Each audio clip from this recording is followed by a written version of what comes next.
Hello, everyone, and welcome to Virtual Project Presentations. Today is the second session of a two-part series that BRR is offering to students at the collegiate level. Today's session focuses on successfully presenting an architectural project. I'm Meredith Diddy, and I'm a project manager for a grocery client, and I'm located in our Kansas City office. I'm thrilled to share with you today some tips on how to present an architectural project from conception through construction documents. I'm joined today by Mark Shear, a principal here in our Kansas City office. Mark, would you like to introduce yourself?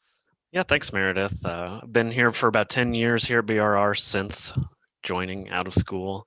So excited to be here today with Meredith and join and presenting on these virtual presentations. We are having a live YouTube stream of this, so feel free to submit questions along the way through the chat feature, and we'll get to them at the end of the presentation. Awesome, thanks, Mark. Today we're going to go over the following topics regarding an office building project, which actually is our new headquarters, and how we navigated each of these steps and presented them to our client. So first, analyzing what the client wants and needs in this building and site and sharing with them the ideas of what you think that their needs are. So looking at the program, be sure to discuss how can we solve all these problems with our design and present all items to the client of what you think their needs are and possibly rank in order of importance. Also, be sure to include any sketch diagrams, overall general concepts or survey results that were taken. Visually represent in the presentation what the goals and ideas are and how they're being met by what you're showing on the screen. Be sure to point out any important information that you're extracting and making a large part of your design concept. Mark is going to share some information regarding how to present your concept and inspiration. So once you've developed that program and you know all the parameters and the requirements and what you have to fulfill, you want to start thinking about what this project might look like. And a great way to do that is via some design inspiration and concept imagery. You can look at the context of the site in which you're going. You can start to look at some precedent imagery and some projects of a similar nature or a similar project type.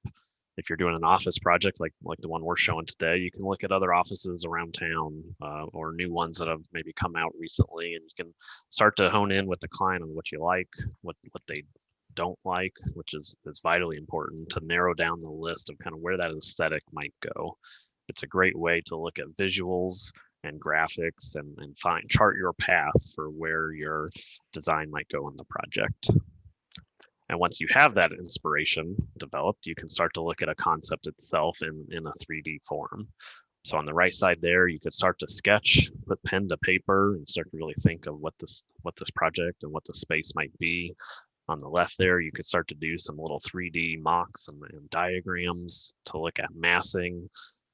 It's a great way at the beginning of the project to vet out different options and look at different concepts and be able to, talk about the pros and cons for each and why they might speak to the program.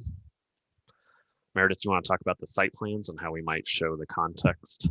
Yeah, so when moving from your concept to a site plan, be sure to start from a 10,000 square foot level and move down into more detail as you present. Um, Start with the site plan and adding satellite imagery of the entire site. If it makes sense to do multiple slides, zooming farther into the site, for example, up above on the slide, you can see our site is located in Kansas City, and then zooming into more of an Overland Park, the actual city, and then zooming specifically down into the site specifics. And Meredith, if I can chime in, this Yeah. is a good metaphor for actually how to present your project. It's always good to orient, your audience on the context of the project itself and really look at it at a macro level because it brings everyone to the same starting point, right? Everyone can get on board with what you're talking about. Then you can start to zoom in and get a little more granular along the way. Been part of many critiques where if you get too detailed too early, you've kind of lost your audience a little bit, and it's really hard for them to really orient themselves in the site or in the space itself. So always start at a very macro level, get everyone oriented, and then you can start to zoom in. And one way we'll zoom in is to look at a floor plan. So once we've looked at the site and the neighborhood in which it's in, we can start to really dig into the inside of the building itself. Yeah, and I'll just add on to that. Make sure that when you're looking at your site plan, being sure to look at, street intersections, adjacent tenants, anything that's going to help orient yourself on the site. So moving into floor plans and fixture plans, be sure everything is really legible, easy to read for the reviewer or the client. Try and orient your building in the same position on each slide. If you start to rotate the building, clients can get confused, and adding a north arrow really can help them orient themselves on the site within the building. Be sure that if your design does have multiple levels, that you do label each plan so that they know exactly where they're at in the building. Also, you can see above the utilization of color is another way to draw a person's eye to certain aspects of your building. You can see above our dark orange is all of our meeting spaces. Blues are larger meeting spaces, so that can really draw people through your space. Also look and kind of walk through the space. What does the circulation look like? How would users really interact with the space? And as you can see, Mark is doing some annotations on here. In professional presentations, we like to sketch over the plans while talking to emphasize our points and to get across what we're describing in further detail. But be sure that you're comfortable enough with the program that you can do this during the presentation. Practice is always a good thing. Yeah, we're architects, we're visual creatures of habit. So I can probably guarantee that as you annotate, your eyes are starting to get drawn to where the annotation is, right? So it's a great way to frame the conversation and kind of control what you want to convey on any given slide or any given aspect of the project.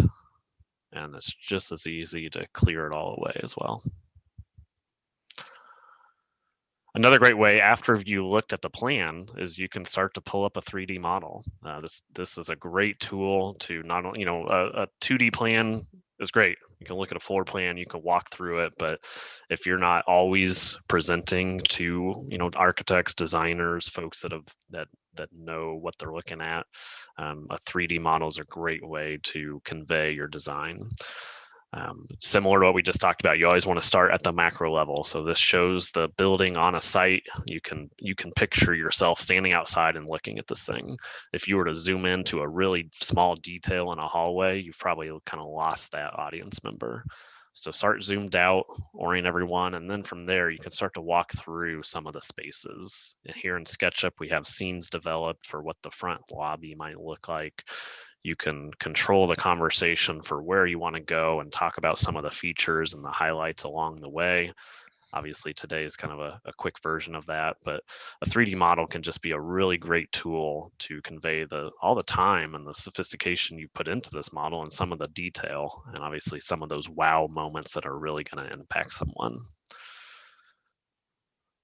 What's great about this too is that you can create as many scenes as you want. You can show all the little features that you put into a project, and it allows kind of that time for Q&A with maybe your critique or your client. It's a great way to ask questions. You can maybe do some live changes along the way. And it's just another great tool kind of after you've gone through your plans. But what it leads to are some kind of final renderings that Meredith is going to highlight real quick.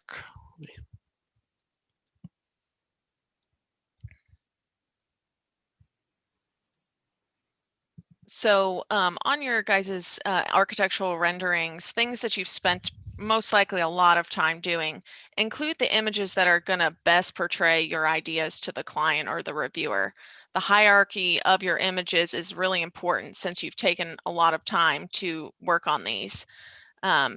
Be sure to discuss here material choices, colors, context, overall form, and why you made the decisions that you did in that design. Briefly mention what aspect of the design also is going on behind this building facade to help the client orient themselves within the building.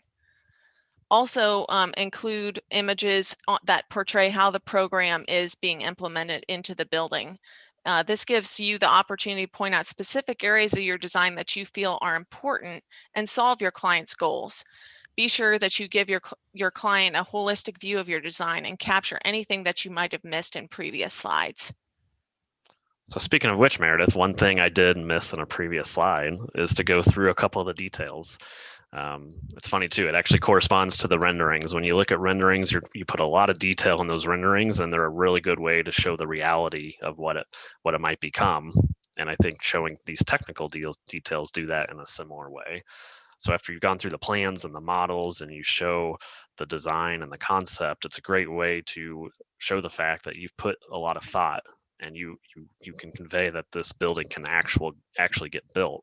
So if you show little wall sections and large details, you might show some wall assemblies or actual products that you're proposing in this project. It's just a great way to show to your audience that you know what you're talking about and you've put the thought in behind it. Awesome. That sounds great. It looks like we have a question that somebody's writing in. Looks like the question is, if you can't physically point people's attention to something specific as you would in an in-person presentation, how would you recommend directing people's attention virtually?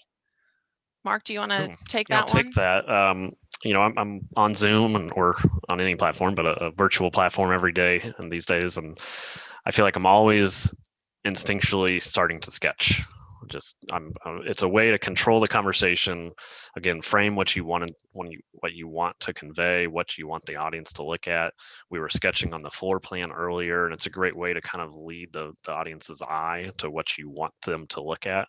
Nowadays we can't point to things, we can't really show a physical model, we can't all be in the same room necessarily and looking at things on the table. So you really got to use your words very effectively, and practice your presentations, but also the annotation features of our virtual platforms are just so effective. So if you can use annotations, you can draw, you can do blocks, you can do arrows, you can really lead a discussion via your mouse and the annotation feature, in a way that you otherwise would be trying to do physically in a space. Awesome. That's great, Mark.